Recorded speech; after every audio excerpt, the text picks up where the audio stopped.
fanaanka da-da yar kana mid ah fanaaniinta muddooyinka ugu dambeeyey aad loo xiiseynayay alfanaan sharma boy ayaa fariin markaasi dhiirigelin iyo bogaadin hawada u mariyey dhallinyarada soomaaliyeed isagoo aad u canaantay kuna dhiirigeliyey in aysan ilaabin halka ay higsanayaan oo hankooda uu ku jiro. waxaana uu sheegay in loo baahan yahay in dhallinyarada soomaaliyeed mar walba ay ka warqabto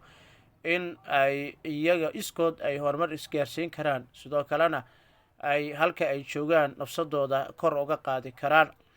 waxaana uu yidhi haddii aad isweydo isoo wac, anaa kuu sheegaya meesha aad joogto. waa muhiim inaad ogaato meesha aad joogto si aad isku hesho buu leeyahay.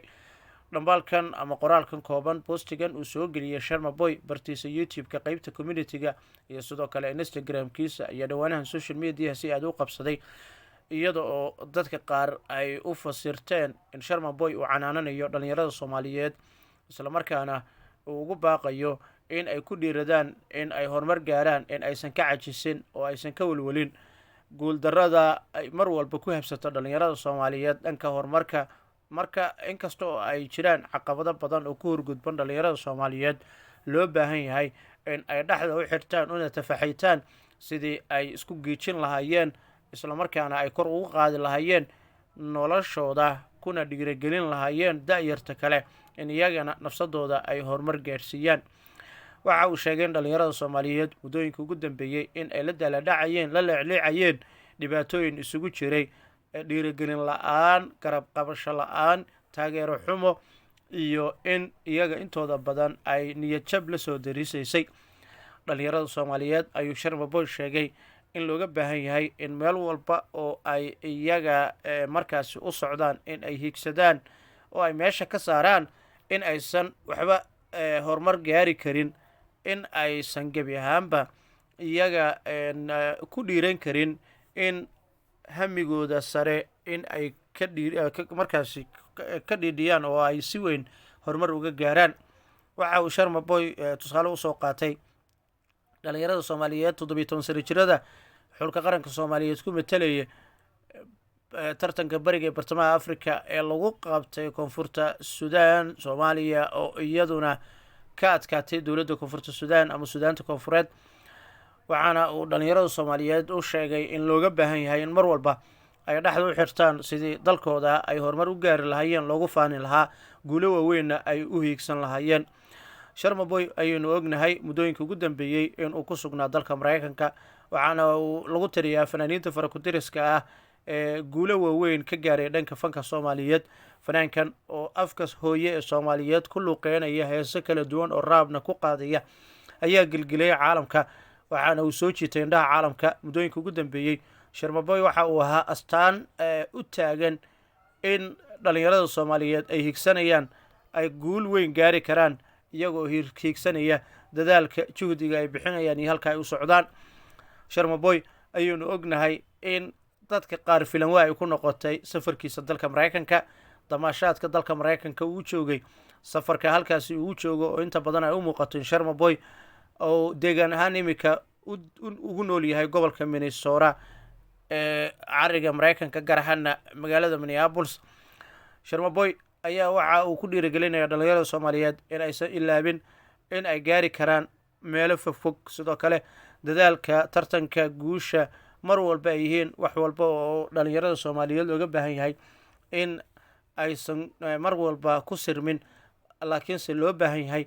in mar walba ay dhexda u xirtaan, heeganna u galaan sidii iyaga ay isu xusuusin lahaayeen in alla subxaana wa tacaala isaga oo garabkiisa ah in ay gaari karaan guushooda. sharma boy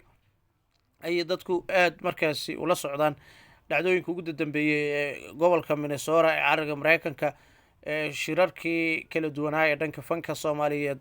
iyo sidoo kale ururada bulshada ee halkaasi ku sugan oo fantasiyo kala duwan oo kala qeybgelaya. dhowaan waxuu ku sugnaa toddobaadka iyo dhaqanka ee tartanka nirahda ee bandhiga toddobaadka ee dhaqanka maraykanka lagu qabto sanadlaha, iyo somali museum oo uu ku sugnaa halkaasi oo ah bandhig sanadla ah oo lagu abaalmariyo dhallinyarada soomaaliyeed kuwooda xirfadaha kala duwan leh, islamarkaana ku firfircoon hibooyinkana leh dhanka fanka iyo sugaanta. marka la eego sharma boyna maadaama uu dhowr sano ku guuleystay fanaanka sanadka islamarkaana uu helay koobab aad u kala duwan ama bilado sharafeed, haddana sharmaboy waxaa leeyahay maadaama laga aqoonsado dalka maraykanka, shirkado waxaa jira dawli ah iyo shirkado maxalli ah oo isu howliyeen dhalinyarada soomaaliyeed ee aadka hiwooyinka u leh in ay kor u qaadaan tayadooda ayna ku dhiirigeliyaan. sharmaboy waxaa ku biiray tartanka dhalinyarada maraykanka ku sugan hibooyinka leh, waxaana tababaro kala duwan oo maraykanka lagu qabanayay oo sharmaboy goobjoog u ah muddooyinka ugu dambeeyey, islamarkaana uu ka qayb qaadanaya. waxaa jiray tartamo kala duwan ama funkshanyo ama waxa la yirahda afka qalaad munaasabado iyo dhacdooyin maalinlaha oo dalka maraykanka ka dhacayay oo sharmaboy uu soo joogay, islamarkaana halkaasi uu kaga qaybgelayay. si kastaba haatee arrintan dhanka dhiirigelinta marka la eego fanaankan waxa uu aad markaasi mar walba u sheegaa inuu yahay astaan qaran oo u taagan in uu mideeyo dhalinyarada soomaaliyeed, in dhalinyarada ay ku faanaan meel walba ay joogaan, in dhalinyarada ay ilaabin waxyaabaha nafsadooda ay u baahan tahay oo ay orodii juhdi u galaan sidii ay ku hiigsan lahaayeen waxyaabaha ay mar walba daneynayaan dhalinyarada soomaaliyeed. sharmaboy dhinaca kale waxaa jirtay arrin markaasi social media si xoogan u qabsanaysay oo ahayd in sharmaboy isu howlinayo in uu la midoobo xaaskiisii hore milyan maanka,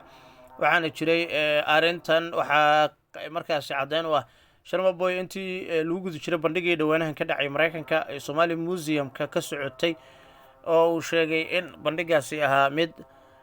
sidoo kale lagu abaalmariyay fanaanada milyan maanka, lagu aqoonsaday doorkeeda dhanka fanka, fanaanada fanka sanadkana loo aqoonsaday. arrintaasi oo dadka badankooda ay sheegeen in sharmaboy uu qayb ka ahaa arrinkaasi fanaanada ay iyadu markaasi sameynaysay. si kastaba ha noqotee dhinaca haddaba marka aynu ku nagaano dhiirigelinta iyo waxyaabaha dhalinyarada soomaaliyeed looga baahan yahay in kor isku qaadaan, in qof marka uu meel gaaro qof kale walaalkii uusan ilaabin ee uu la soo ceeshay waqti badan la soo qaatay, loo baahan yahay in qofkaasi isna sida uu kor u gaari lahaa kuna horumari lahaa horumar noocaas oo kalena ugu hiigsan lahaa uu dadaal iyo juhdi u galo. sharmaboy marka aynu ku soo noqonno waxyaabihii faraha badnaa ee toddobaadkan ka soconaya maraykanka haddii ay noqon lahayd haddaba kulamada xagga fanka, dhiirigelinta da'deerta soomaaliyeed, dadka hibooyinka leh